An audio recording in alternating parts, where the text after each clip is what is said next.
students, welcome back to this video lecture based on the numerical problems doubt solving based on questions taken from rotational motion.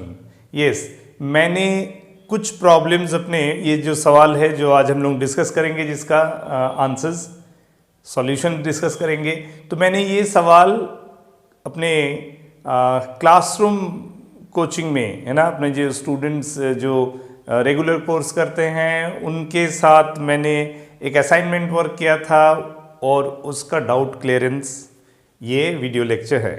सबसे पहला जो सवाल है जो discuss करेंगे, मैं क्वेश्चंस को पूरा क्वेश्चंस को बोर्ड में नहीं लिख रहा हूँ, वो बहुत लंबा है, उसका लैंग्वेज हो जाएगा है ना। तो मैं सिचुएशन को बता रहा हूँ।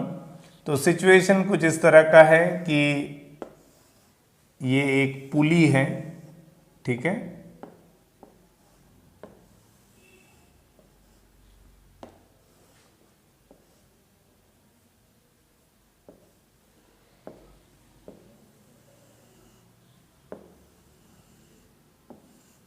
एक पुली है जिसका radius of cross section r है, स्ट्रिंग जो है टाइटली रैपअप है along the circumference of the pulley और with the help of a string एक m मास का ब्लॉक सस्पेंडेड है, एक m मास का ब्लॉक जो है वो सस्पेंडेड है to the free end of the pulley. और ये जो एक्सेल है ना, ये एक्सेल जो है, ये axle is in horizontal position. Importantly क्या है, ये 3D ज्योमेट्री है तो ये हॉरिजेंटल पोजीशन पे है, ठीक है। और ये पुली का पोजीशन ग्राउंड से, फ्लोर से है ना, इसको ग्राउंड कहें, ग्राउंड से ये इनिशियली h हाइट ऊपर है। It is placed at a point which is above the ground level, और वो कितना ऊपर है, h हाइट ऊपर है, ठीक है। अब जब मान लो ये सिचुएशन है, ठीक है, this is the axle which is initially in the horizontal position, the pulley can rotate about this axle, ये एक्सेल के अबाउट ये पुली रोटेट कर सकता है इस ऑर्डर में। अगर ऐसे रोटेट करेगा तो स्ट्रिंग जो रैपअप है along the circumference of the pulley वो क्या होगा, अनवाइंड होने लगेगा, अनवाइंड होगा तो ये मास नीचे जाने लगेगा। तो जब छोड़ा गया initially at t equal to 0, इसका इनिशियल वेलोसिटी 0 है, it is release from rest. तो जिस इंस्टेंट में इसको रेस्ट में छोड़ा गया तब जो है पुली ब्लॉक का पोजीशन ग्राउंड से, फ्लोर से जस्ट कितना हाइट है, at a height h above the ground। And at the same time when this block is released, at the same time axle is pulled vertically upward such that position of the axle हमेशा horizontal रहे। I hope you could understand the situation। क्या situation हुआ फिर से समझ लेते हैं। ये एक हॉरिजेंटल पोजीशन में एक्सेल है जिसमें एक पुली फिक्स्ड अप है such that the pulley can rotate about that axle passing through the centre of the pulley which is a geometry of a disc.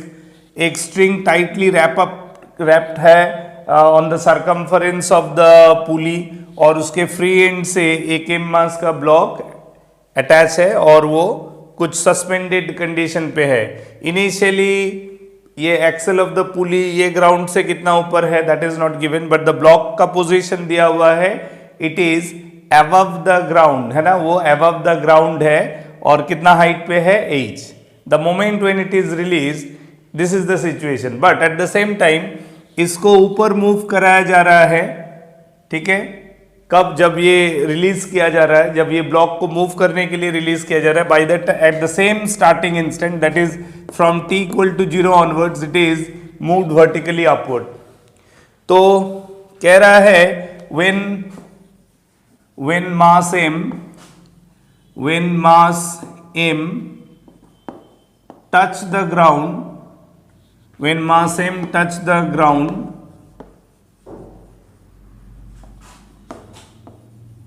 axle of the pulley is moved vertically upward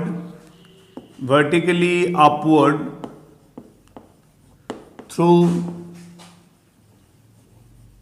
a height 2h, यानी Excel को 2h ऊपर move कराया गया और block M downward ground की तरफ travel किया, absolute travel किया h, ठीक है। तो अब सवाल है find the rotation of the pulley,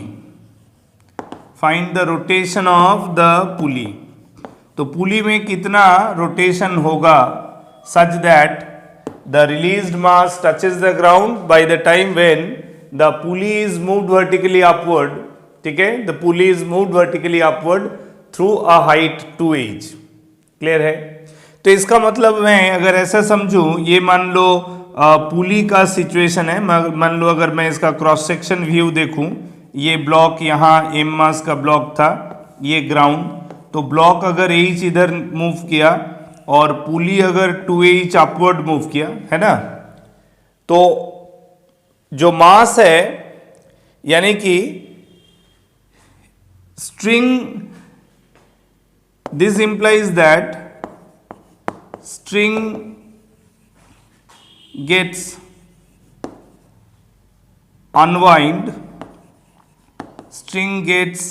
unwind through a length 3h। Pulley में जो स्ट्रिंग रैप्ड है जिसका फ्री एंड पे मास एम अटैच्ड है, वो स्ट्रिंग कितना अनवाइंड होगा।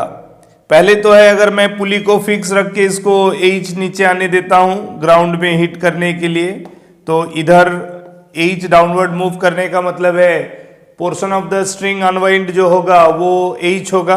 और इसके अलावा जब इसको ऊपर मूव करा रहे हैं, एडिशनली पार्ट वाइज सोचो, इसको 2h ऊपर मूव करा रहे हैं, keeping this much is constant, तो ये पुली अगर 2h ऊपर जाता है और इसको अगर मैं यहाँ, मतलब मैं इसको दो पार्ट में सोचो तो बहुत आसान हो जाएगा। पहले पुली को रोटेट करने दो ताकि ये एम मास h डाउनवर्ड ट्रेवल करके फ्लोर को या ग्राउंड को टच कर ले, ठीक है। उसके बाद द मोमेंट इट टचेस, उसके बाद ये पुली को अपवर्ड मूव करने दो थ्रू 2h, ताकि ये ग्राउंड का कांटेक्ट बने रहे। मास जब ग्राउंड में टच करेगा वो ग्राउंड के कांटेक्ट में बने रहते हुए पुली को अगर मैं 2h ऊपर मूव कराऊं तो मूवमेंट ऑफ द पुली सिर्फ ट्रांसलेटरी मोशन, मतलब अपवर्ड नहीं जाएगा, वो रोटेट करते हुए जाएगा ताकि स्ट्रिंग अनवाइंड होते रहे। तो यहां से यहां जाने का मतलब है कि इतना लेंथ ऑफ द स्ट्रिंग भी अनवाइंड होना चाहिए। तो टोटल स्ट्रिंग जो अनवाइंड हो रहा है वो 2h प्लस h 3h है। तो स्ट्रिंग का 3h लेंथ अनवाइंड होने का मतलब है कि वो अनवाइंड पोर्शन कहाँ हम देखेंगे, along the circumference of the pulley. तो जो 3h अनवाइंड है वो along the circumference length, along the circumference, along the circumference हम जो 3h है उसको देखेंगे तो वो r into theta, radius of the pulley तो r है, तो जितना circumference length will be equal to 3h, उसके लिए उसको मान लो, मैं मान लिया फॉर एग्जांपल इतना हमारा 3h है, ठीक है ना, इतना 3h है, तो ये सेंटर में टोटल एंगल होगा थीटा, इस तरह से देखेंगे ना बात को।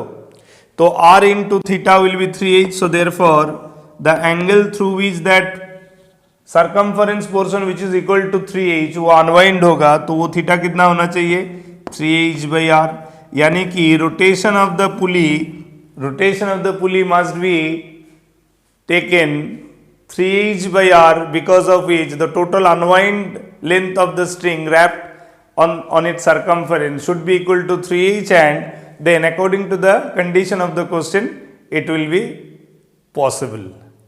ठीक है, समझ में आया? तो चलो इसको एक बार फिर से देख लो।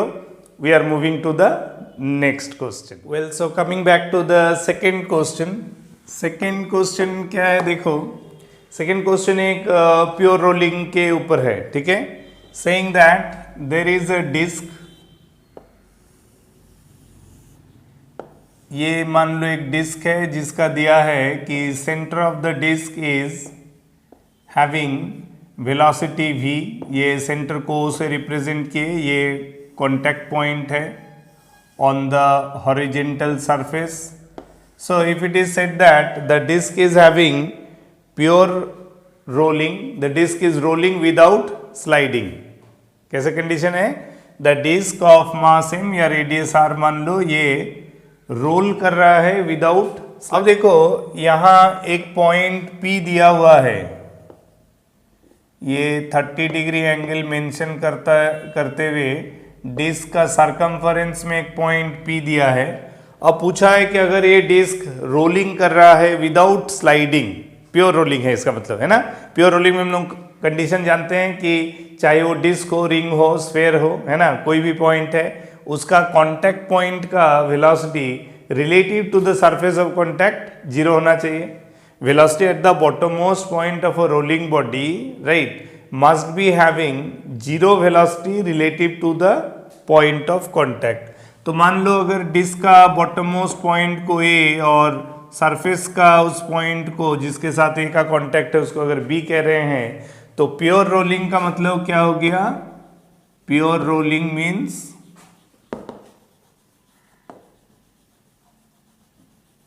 Means velocity of A relative to B is zero. ठीक है, ए का वेलोसिटी, ए जो कि bottom most point of the disc है, उसका वेलोसिटी कांटेक्ट पॉइंट बी के रेस्पेक्ट में रिलेटिवली जीरो होना चाहिए. अब ये कांटेक्ट पॉइंट पर कुछ पूछा जा रहा है नहीं, जो चीज पूछा जा रहा है वो कह रहा है कि find the position on the circumference of the disc. Find the position on the circumference of the disk where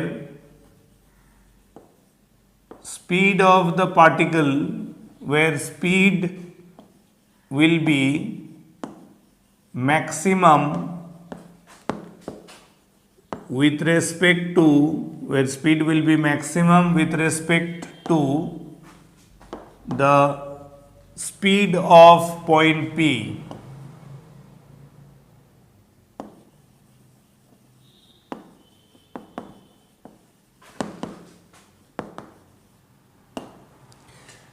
point P का पोजीशन दिया हुआ है, ठीक है, 30 डिग्री एंगल पर है, लाइन जॉइनिंग OP किसके साथ? हॉरिजेंटल के साथ.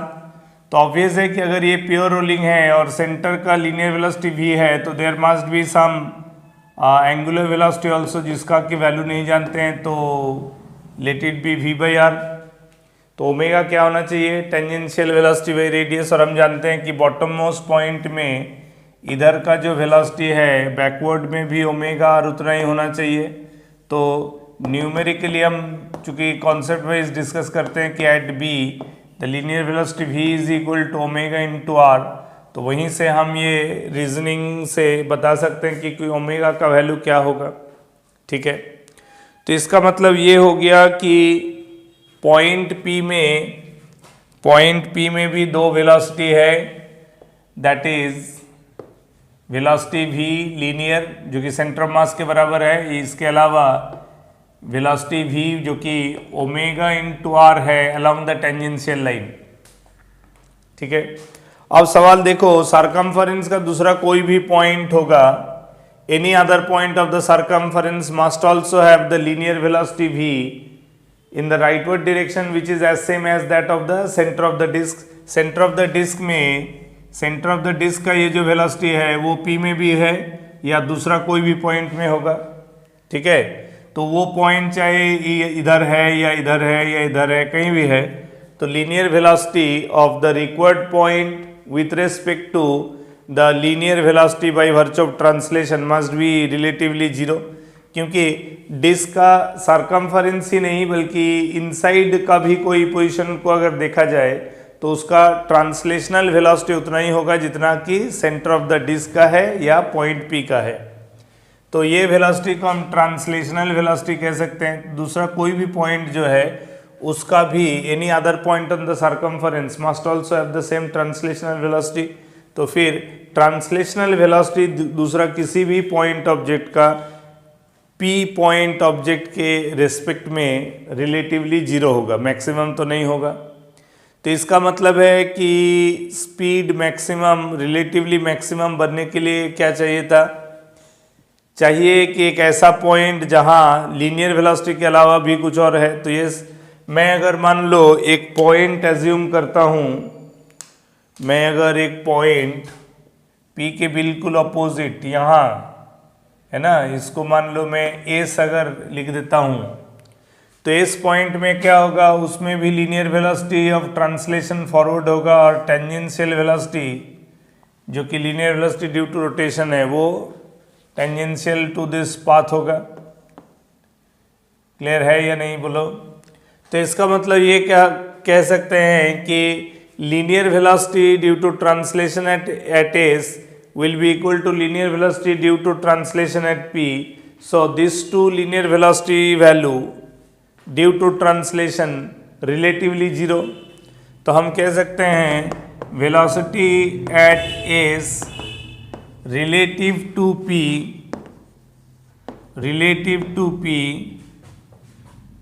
must be equal to zero along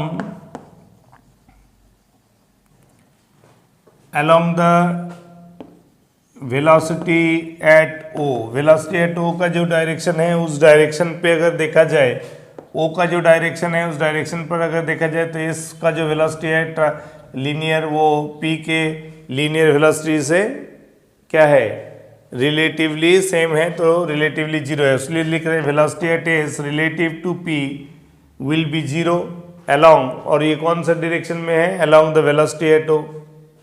यानी O का वेलोसिटी डायरेक्शन जिधर होगा P पर भी उतना ही उधर वही डायरेक्शन होगा, S पर भी वही डायरेक्शन होगा। तो ये एक आर्गुमेंट बन सकता है। दूसरा है कि at S linear velocity is equal to linear velocity, sorry क्या लिख दिया मैं, at its linear velocity is Vt and tangential velocity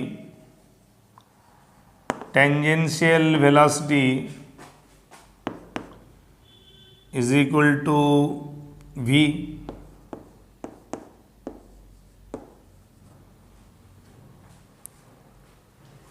tangential velocity जो हमारा एस में होगा वो भी V है,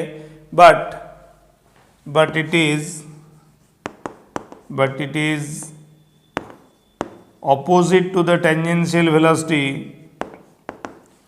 It is opposite to the tangential velocity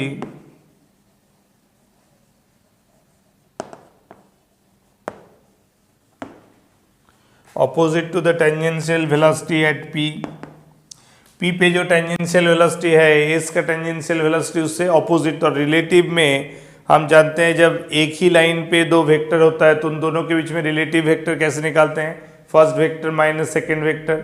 और उसी तरह से मैं अगर velocity at S with respect to P देखूं तो दैट इज एस का मैं जो हॉरिजॉन्टल मतलब टेंजेंशियल डायरेक्शन है, पी का टेंजेंशियल डायरेक्शन उल्टा है, ऑपोजिट है, लेकिन ऑर्डर ऑफ रोटेशन सेम है, तो ये हम V S minus V P लिख सकते हैं। तो वी एस जो है वो है V minus of minus V।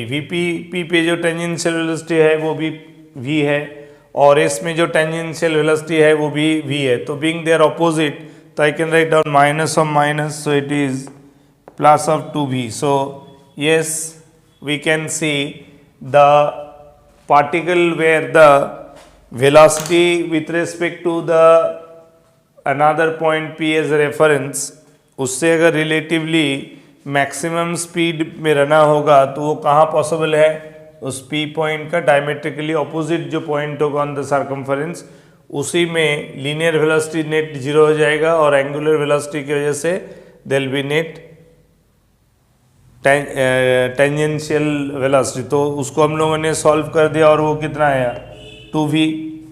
हमको निकालना क्या था कि कौन सा फाइंड द पोजीशन। तो पोजीशन का मतलब है ये अगर 30 डिग्री है तो ये 30, ये है 60। तो पोजीशन अगर देखेंगे इस पॉइंट का तो कितना ऊपर हो रहा है, this side is how much, cos 60, so r cos 60। So ये r में से r cos 60 घटाएंगे तो we will know that position of the point is where speed of the particle on the circumference of the disc will be maximum with respect to another point P। ठीक है, I hope आपको ये mechanism, ये explanation समझ में आया। ठीक है, नोट डाउन करो बढ़िया से। Will move to the next question.